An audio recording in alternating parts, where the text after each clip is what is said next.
امام الانبیاء صلی اللہ تعالی علیہ وسلم سیر و تفریح کی غرض سے ایک راستہ طے فرما رہے ہیں. آپ کی نظر پڑتی ہے چند بچے گول دھارا بنا کر کھیل رہے ہیں. اللہ اکبر کبیرہ. میرے اور آپ کے پیارے آقا صلی اللہ تعالی علیہ وسلم انہیں بچوں کے قریب جاتے ہیں اور قریب جانے کے بعد ایک بچے کو محبت سے پکڑتے ہیں اور پکڑنے کے بعد اس کو اپنے سینے سے لگاتے ہیں اور سینے سے لگانے کے بعد اس کی کبھی پیشانی کو چومتے ہیں, کبھی اس کے لبوں کو چومتے ہیں, کبھی اس کے رخسار کو چومتے ہیں. اللہ اکبر کبیرہ.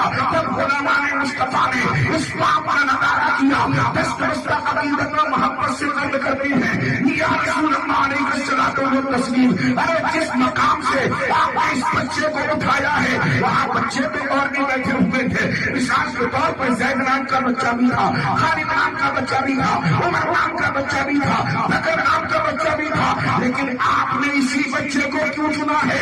جب آپ سنو امام حسین کے ماننے والوں, امام الانبیاء صلی اللہ علیہ وسلم نے اپنے غلاموں کو جواب ارشاد فرمایا, اے میرا کلمہ پڑھنے والوں, اے میرے غلاموں سنو سنو, ارے یہ میں مانتا ہوں, یہ میں جانتا ہوں کہ اس گول دائرے میں بچے اور یہ تھے, لیکن میں نے اس بچے کو اس لیے اٹھایا ہے ایک دن میرا پیارا جو ہے نواسا یعنی امام حسین انہی راہوں سے گزر فرما رہے تھے, اس بچی نے ان کے قدم مبارک کے نیچے کی مٹی خاک کو اٹھا کر اپنی پیشانی سے لگا لیا.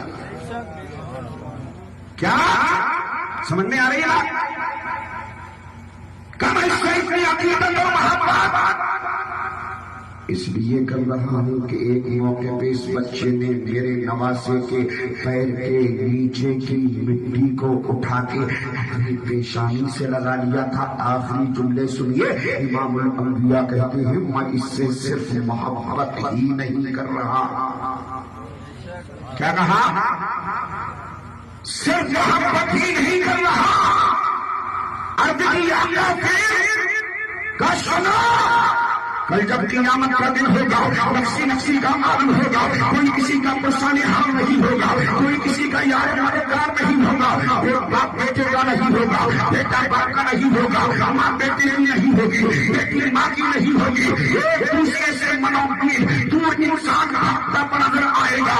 ایسے عالم میں میں اس بچے کی اور اس بچے کے ساتھ ساتھ اس بچے کے والدین کی ان تینوں کی شفاعت کروں گا, اور شفاعت کرانے کے بعد تینوں کا جنت میں داخلہ کرا دوں گا.